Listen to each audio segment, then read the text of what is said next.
Is this thing on? So today it's going to be a little bit different in that I'm going to be doing both a non-book review Substack as well as a non-book review video of the same topic. And sort of the way I'm going to distinguish the video from the Substack will be, in the video I'm going to talk about the debate on if it actually can be an addiction, but I won't talk about it too much in the Substack. I'll just reference the video. But it's about pornography, and it is impactful in the Desire series, particularly for men. Women still watch porn, but not nearly at the rates of men. And overall, basically, it is mostly men that consume pornography. So the debate: there are people that believe porn can be an addiction. Others believe porn cannot be an addiction. Those who argue that porn cannot be an addiction, they're sort of arguing for a more narrow view of what addiction means. And they're sort of narrowing it both to a psychological dependency as well as a physiological dependency. And porn does not have a physiological dependency. What that means is when you don't consume it, you feel some form of pain. You feel some form of suffering when you're not consuming it. Once that physiological dependency gets in, particularly with alcohol or other drugs, there becomes a point in which people are just consuming it to avoid the suffering, to avoid the pain, and not necessarily to do it for their pleasure. Whereas with pornography, rarely, pretty much never, does a physiological dependency set in, meaning you feel some sort of pain when you're not consuming it. Now, you do experience high levels of pleasure, and those levels of pleasure is sort of how people determine if it's addictive. And then so the argument in favor of it becoming an addiction is when sort of the more broad view of what addiction would be, which is sort of something that adversely impacts someone's ability to function, increases levels of stress, increases levels of stress, as well as levels of basically frustration as a result of the consumption, but yet cannot be stopped. So it's if it's adversely impacting you, whether inability to work, inability to socialize, inability to sort of control your finances. Some consumption of porn can really strain the finances. And so in those circumstances, it could be considered an addiction, but there's debates. So the debates fundamentally come down to whether you believe physiological dependency is necessary for an addiction to occur. If you say yes, porn cannot be an addiction. If you say no, porn can be an addiction. So, what is porn? Porn is videographic content of sexual acts. Fundamentally, that's what porn is. You could also argue that erotic literature is pornographic. And if you include erotic literature, then the consumption rates between women and men almost level out.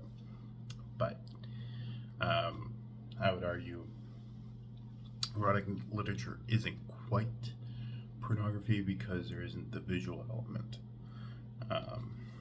But some will argue it is. So, pornography. Depictions of sex acts. Often used to stimulate self-pleasure in sort of forms of masturbation. I mean, there are also couples that watch porn in order to sort of keep their sex life fresh, but for the most part it is consumed when it's an individual in a solo sex act. Now, why is porn sort of such a big deal in modern culture? It's been talked about more. Many surveys have been done, particularly of men, talking about how about over 80% of men consume porn at least weekly, and this is more so dominant in Western cultures.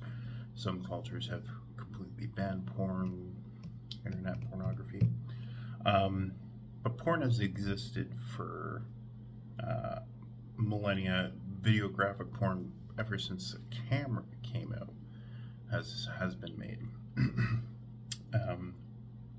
But sort of the forms of the sex acts depicted have sort of increased in sort of vividness, as well as the anonymity of the access and the ability to be discreet has really impacted sort of the consumption rates. The cell phone and the smartphone and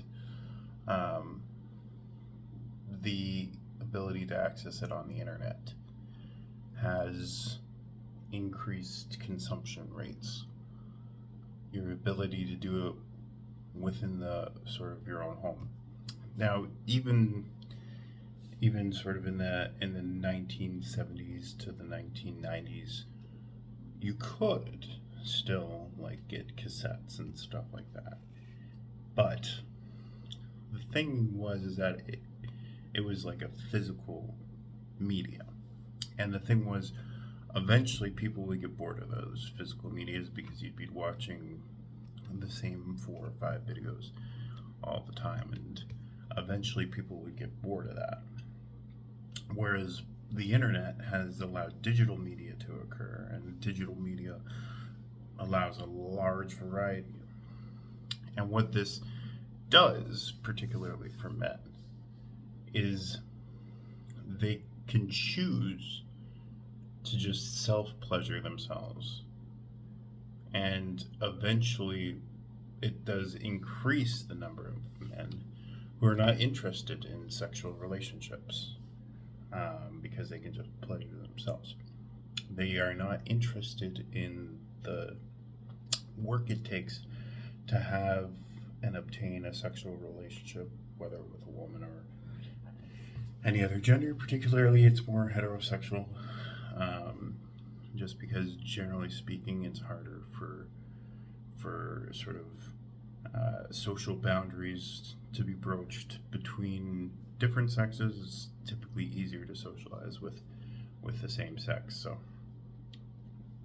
it hasn't impacted homosexual relationships as much as it has impacted heterosexual relationships. It still has impacted homosexual relationships, but overall it's had a bigger impact on heterosexual relationships, because heterosexual relationships often have more sexual tension, because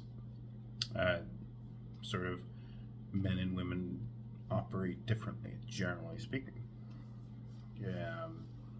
To argue that men and women have the same psychology, there are people who try to argue it. I personally find the argument inadequate to say that men and women have the same psychology. There's similarities, but there's also differences, and those differences impact how men and women socialize. So what has happened with porn is for men, many men just have decided porn is sufficient for their sexual satisfaction. Now, I don't think it's a majority of men that think porn is sufficient. I don't even think it's a large plurality, but perhaps at least 1 in 10 men might say porn is sufficient for their own sexual satisfaction. And what this means is potentially 1 in 10 men not wanting to have a long-term committed relationship, and then fewer babies being born and what have you.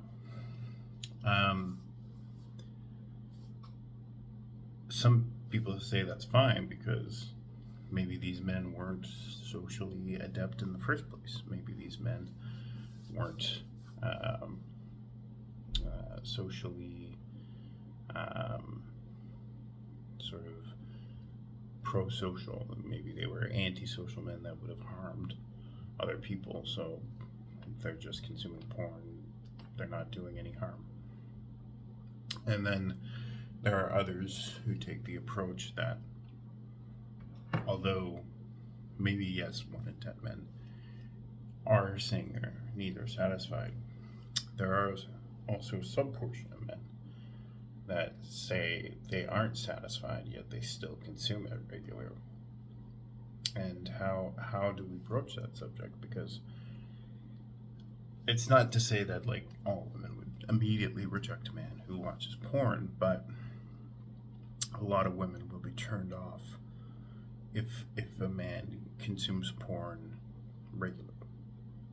I wouldn't say a majority, but close to a majority of women would be turned off by a man who says they watch porn regularly, and I fall into that category. So how do you broach the subject? How do you overcome it? I think some of the things that really have helped me reduce my consumption is participation in communities that are focused on being abstinent, but not necessarily, it doesn't necessarily have to be abstinence. Be part of communities that are about socializing and humanizing other people instead of sexualizing other people. Once you're into a community that just sexualizes people, then it's not going to sort of move you away from that consumption. So look for communities that humanize other people and tie value beyond things of sex. But even then, it is difficult. It is not easy.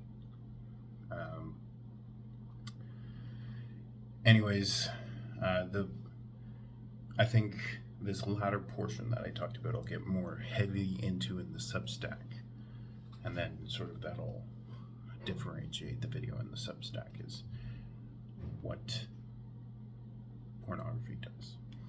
Anyways, these are just my thoughts. Feel free to share your thoughts in the comments below. Thank you for watching, and I will see you in the next one.